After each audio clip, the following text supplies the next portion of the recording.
दोस्तों, अक्सर हमारा दिमाग विचारों से भरा रहता है। हम लोगों के बारे में, अपने काम के बारे में, परिवार के बारे में, और वो सब सोचते रहते हैं जो हमारे दिमाग में भरा रहता है।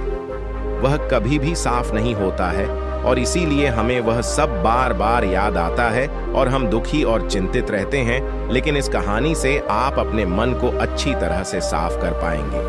आप अपने मन की धुलाई खुद कर सकते हैं। एक बार एक गुरु और शिष्य एक सुनसान जंगल से गुजर रहे थे। तभी शिष्य अपने गुरु से एक सवाल करता है, गुरुजी, ऐसा क्यों होता है कुछ लोगों के पास कुछ भी नहीं होता लेकिन फिर भी वो सुखी रहते हैं, आनंद में रहते हैं, और कुछ लोगों के पास सब कुछ होते हुए भी उदासी उनके चेहरे से साफ दिखाई देती है। गुरु ने एक मुरझाए हुए फूल की तरफ इशारा करते हुए अपने शिष्य से कहा कि ये सोचने की और समझने की बात होती है। अगर ये फूल ये सोचेगा कि मैं कल मुरझा गया था, या फिर ये सोचेगा कि मैं भविष्य में फिर से मुरझा जाऊंगा, तो ये कभी भी खुलकर पूरे तरीके से खिल नहीं पाएगा। अपने सुंदर स्वरूप में ये कभी भी आ नहीं पाएगा और अपनी खुशबू से इस प्रकृति में बिखेर नहीं पाएगा। उसी प्रकार इंसान अपने अतीत की यादों में खोया रहता है या फिर अपनी भविष्य की कल्पनाएं करता रहता है। भविष्य के दुखों के बारे में सोचता रहता है या भूतकाल में जो उसके साथ बुरा घटित हुआ है उसके बारे में सोच सोच कर वो अपने भविष्य के लिए चिंतित होता रहता है। तो ऐसा मनुष्य जीवन में कभी भी सुख अनुभव नहीं कर सकता। ये समझने की बात होती है कि जीवन हमेशा वर्तमान में होता है। अतीत और भविष्य की कल्पनाएं हमेशा मनुष्य को मृत्यु की तरफ लेकर जाती हैं। इसलिए यह जरूरी हो जाता है कि जिस प्रकार हम अपने शरीर की देखभाल करते हैं उसे बीमारियों से दूर रखने के लिए उसकी अंदर से गंदगी भी साफ करते रहते हैं, उसी प्रकार समय समय पर हमें अपने मन और मस्तिष्क की भी गंदगी साफ करते रहना चाहिए, उसकी धुलाई करते रहना चाहिए। इससे आपकी बुद्धि की क्षमता तो तेज होगी ही होगी, साथ ही साथ आप हमेशा आनंद में रहने का रहस्य जान पाओगे। शिष्य ने सवाल किया कि गुरुदेव, इससे पहले कि हम मन और मस्तिष्क पर चर्चा शुरू करें, इससे पहले मैं ये जानना चाहता हूँ कि जिन लोगों के पास सब कुछ होता है वो दुखी क्यों रहते हैं, और जिन लोगों के पास कुछ भी नहीं होता अक्सर वो आनंद में क्यों होते हैं? ये रहस्य क्या है? इसके पीछे क्या कारण हो सकता है? गुरु ने उत्तर दिया कि कुछ लोग जीवन में सब कुछ हासिल कर लेते हैं और सब कुछ हासिल कर लेने के बाद उन्हें सब चीजों की व्यर्थता पता चल जाती है। ऐसे लोगों को अक्सर ये एहसास जकड़ लेता है कि मैंने जीवन में जो कुछ भी पाया, जो कुछ भी किया, उससे भले ही मैंने सुख सुविधाएं हासिल कर ली हो, लेकिन मन की शांति अभी भी बहुत दूर है, अधूरी है, उस तक मैं पहुंच नहीं पाया। सब कुछ पाकर भी मैं अपने मन को जान नहीं पाया। और जब इंसान को ऐसा लगता है तो उसे महसूस होता है कि जो भी उसने कमाया वो कौड़ियों के भाव का था। उसने अपना जीवन बेकार की चीजों में यूं ही व्यर्थ कर दिया। और वहीं पर जिस इंसान के पास जीवन में कुछ भी नहीं होता है उसके पास एक उम्मीद होती है, उस सब कुछ पाने की लालसा रखता है, और वही लालसा, वही इच्छा उसको जीवन में खुश रखती है, आगे बढ़ाती है, ऊर्जा से भरा हुआ रखती है। गुरु ने अपने हाथ से एक सूखे पेड़ की तरफ इशारा करते हुए कहा कि शिष्य, कभी तो यह पेड़ भी हरा भरा रहा होगा, फलों से लदा हुआ रहा होगा। अनेक प्रकार के पक्षी और जानवर इस पर कीड़ाएं करते होंगे, इसके फलों को खाते होंगे। उस समय इस पेड़ को भी यह पता नहीं होगा कि एक दिन तुम सूख जाओगे और तुम्हारी हालत इतनी बदतर हो जाएगी कि तुम किसी को छांव तक नहीं दे पाओगे, तुम्हारे ऊपर पत्ते तक नहीं रह जाएंगे, फल तो दूर की बात रही। उसी प्रकार मनुष्य अपने जीवन की दौड़ में यह भूल जाता है कि जिस दौड़ में वह सबसे आगे निकलने की कोशिश कर रहा है उसका अंतिम चरण तो मृत्यु ही है। काश वो कभी इस दौड़ से अलग हटकर ये देख पाए कि इसका अंतिम चरण तुम्हें कहीं नहीं पहुंचाएगा, कि जिस दौर को वो सबसे आगे निकलकर जीतने के ख्वाब देख रहा है उसका अंतिम चरण मृत्यु ही है। काश वो कभी जीवन की दौड़ में ठहर कर ये देख पाए किसका अंतिम चरण क्या होगा, तो वो उन कामों को तेज आंजलि दे सकता है जो व्यर्थ है, जो बेकार है, और ऐसे कार्यों की तरफ आगे बढ़ सकता है जो उसके जीवन में आनंद पैदा करते हो, जो उसके जीवन को एक नई दिशा देते हो। गुरु ने खुद की तरफ इशारा करते हुए समझाया कि एक योगी वो होता है जो जीवन की दौड़ में ठहर जाता है, जो ये समझ लेता है कि जीवन का अंतिम चरण तो मृत्यु मृत्यु ही है। इसलिए वो जीवन में सुख सुविधाएं हासिल करने की बजाय खुद के मन और मस्तिष्क को एक नए आनंद की तरफ ले जाने का प्रयास करना शुरू कर देता है। शिष्य ने सवाल किया कि गुरुदेव, क्या एक ग्रस्त जीवन में जीने वाला मनुष्य उस आनंद की प्राप्ति नहीं कर सकता, और अगर कर सकता है तो उसे किस प्रकार शुरुआत करनी चाहिए? बिल्कुल कर सकता है, गुरुदेव ने उत्तेजित होकर उत्तर दिया। अगर सभी मनुष्य उस आनंद की प्राप्ति के लिए योगी बनने का निश्चय कर लें तो इससे तो प्रकृति का चलन ही रुक जाएगा। उसकी जो व्यवस्था है वो बिगड़ने लगेगी। एक सच्चा योगी अपने जीवन में खोज करता है और खोज करने के बाद वो ग्रस्त जीवन में किस प्रकार आनंद को प्राप्त किया जा सकता है वो तरीके सभी को बताता है, ताकि मनुष्य अपने ग्रस्त जीवन का पालन करते हुए उस आनंद की प्राप्ति भी कर सके। गुरु ने खुद को संबोधित करते हुए उत्तर दिया कि मैंने अपने जीवन में जो खोज की है उसके अनुसार मनुष्य को समय समय पर अपने मन और मस्तिष्क की सफाई करते रहना चाहिए। मनुष्य अपने शरीर पर तो ध्यान दे लेता है, लेकिन अपने मन और मस्तिष्क को वो भूल जाता है, उस पर कभी ध्यान नहीं देता, और उसी वजह से मन और मस्तिष्क बूढ़े होते चले जाते हैं। उनमें जवानी नहीं रह जाती, और जब उनमें जवानी नहीं रह जाती तो उनमें नयापन और ताजगी नहीं रह जाती, जिसकी वजह से एक इंसान उदासी से भर जाता है।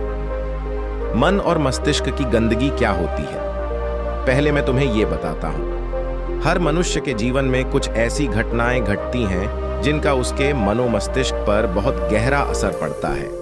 वो जीवन पर्यंत उन घटनाओं को भुला नहीं पाता है, और वही घटनाएं उसके मन में पूरी तरह से पक्की बैठ जाती है, जो उसके मन में गांठ पैदा कर देती है।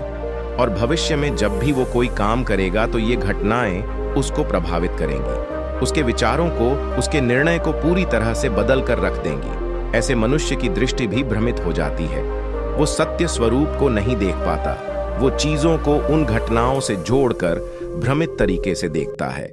उदाहरण के लिए, अगर किसी बुरी आंखों वाले आदमी ने आपको धोखा दे दिया तो अब जीवन पर्यंत बुरी आंखों वाले आदमी को हमेशा धोखेबाज समझते रहेंगे, उस पर कभी पूर्ण रूप से विश्वास नहीं कर पाएंगे।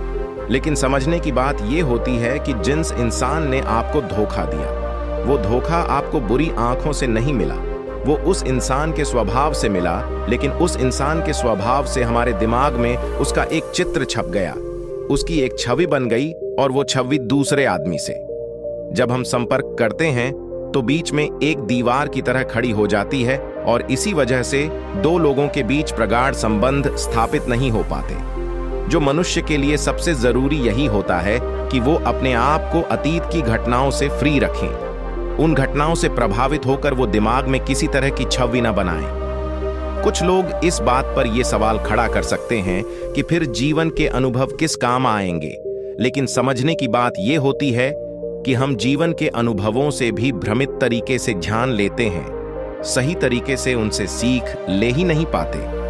ठीक उसी प्रकार जिस तरह उस बुरी आंखों वाले की आंखें जिम्मेदार नहीं थीं, धोखा देने के लिए उसका स्वभाव जिम्मेदार था, लेकिन मनुष्य अपने अनुभव में उन बुरी आंखों को याद रखेगा, उस स्वभाव को भूल जाएगा।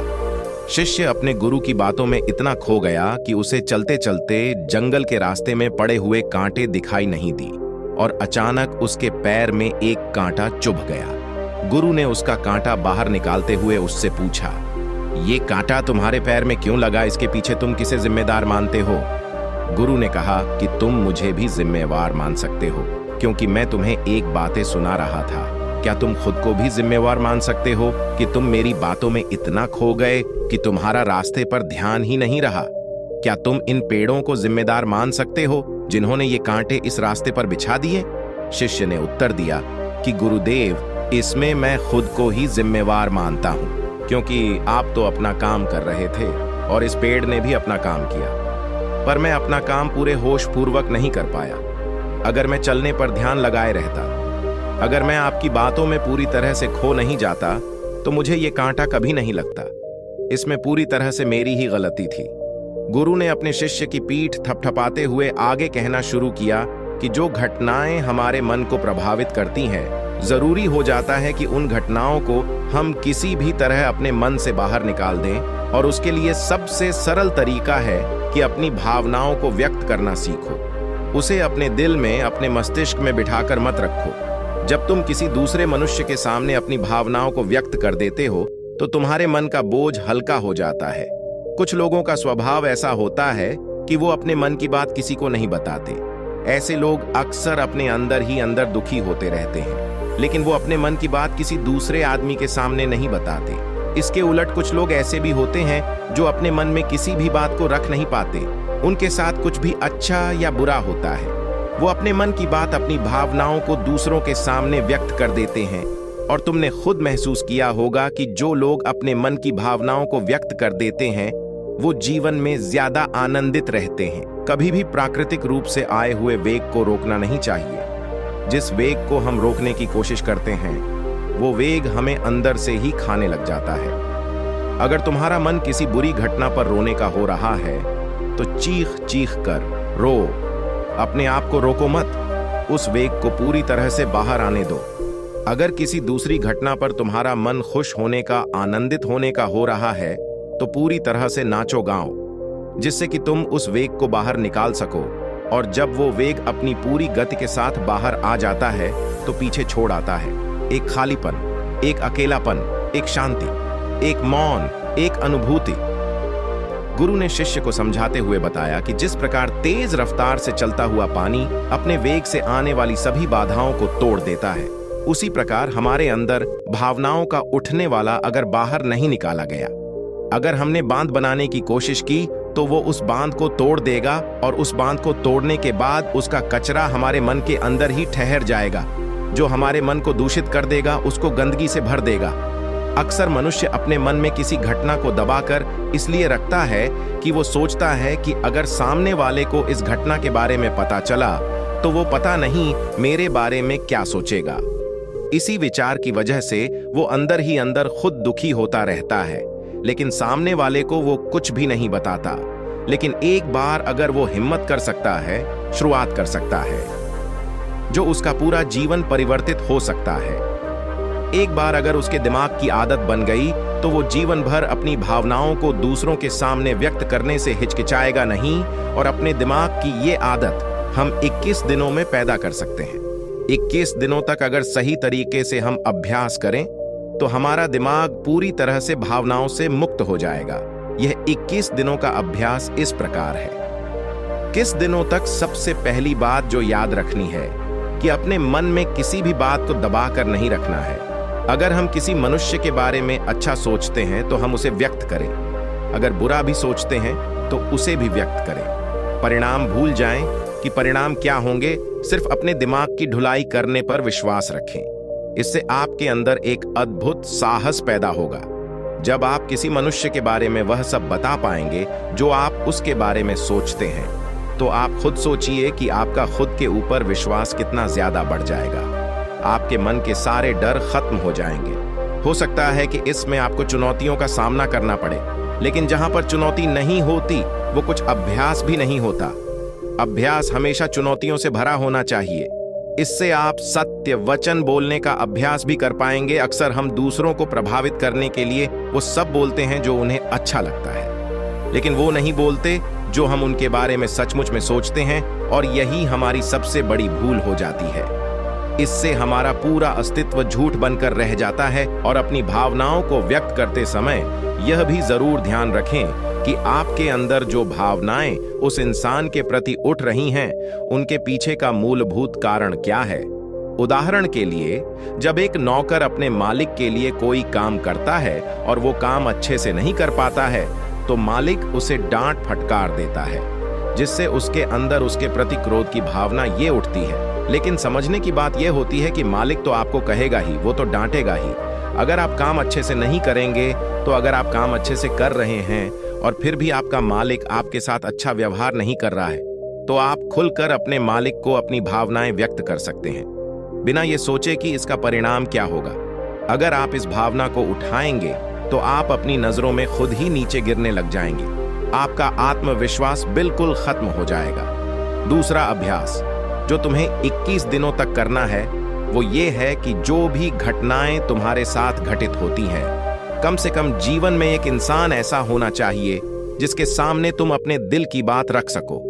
चाहे अच्छी बात हो चाहे बुरी बात हो, वो सब बातें तुम बिना कुछ सोचे विचारे, बिना इस डर से कि वो इंसान तुम्हारे बारे में क्या सोचेगा, तुम उस इंसान को अपनी सारी बातें बता सको और वो इंसान तुम्हारी सारी बातें सुनने के बाद तुम्हारे लिए कोई छवि पैदा ना करे। ऐसे इंसान अपने जीवन में खोजो और उनके सामने अपनी सारी भावनाएं व्यक्त करने की कोशिश करो। दिन में जो कुछ भी घटित होता है, अच्छा लगता है, बुरा लगता है, किसी के प्रति आकर्षण होता है, उसको एक दोस्त की तरह बताने का प्रयास करो। इससे तुम्हें यह पता चल पाएगा कि तुम्हारा मन घटनाओं के प्रति किस प्रकार की भावनाएं पैदा करता है। तुम अपने मन को समझने में सक्षम हो पाओगे। जब तुम किसी दूसरे आदमी को ये सारी बातें बताते हो तो तुम खुद भी अपनी प्रतिक्रिया रोके उस घटना के प्रति तुम्हारा क्या रवैया रहा है उसके प्रति खुद का आकलन भी कर पाते हो। ये चर्चा खत्म होते होते गुरु और शिष्य उस जंगल को पार करके अपने आश्रम में पहुंच चुके थे। तो दोस्तों, उम्मीद करता हूं आपको इस कहानी से एक अच्छी सीख मिली होगी। यह कहानी आपको कैसी लगी हमें कमेंट बॉक्स में कमेंट करके जरूर बताएं और साथ ही इस कहानी को अपने दोस्तों के साथ जरूर शेयर करें ताकि उन्हें भी इस कहानी से कुछ सीखने को मिल सके। धन्यवाद।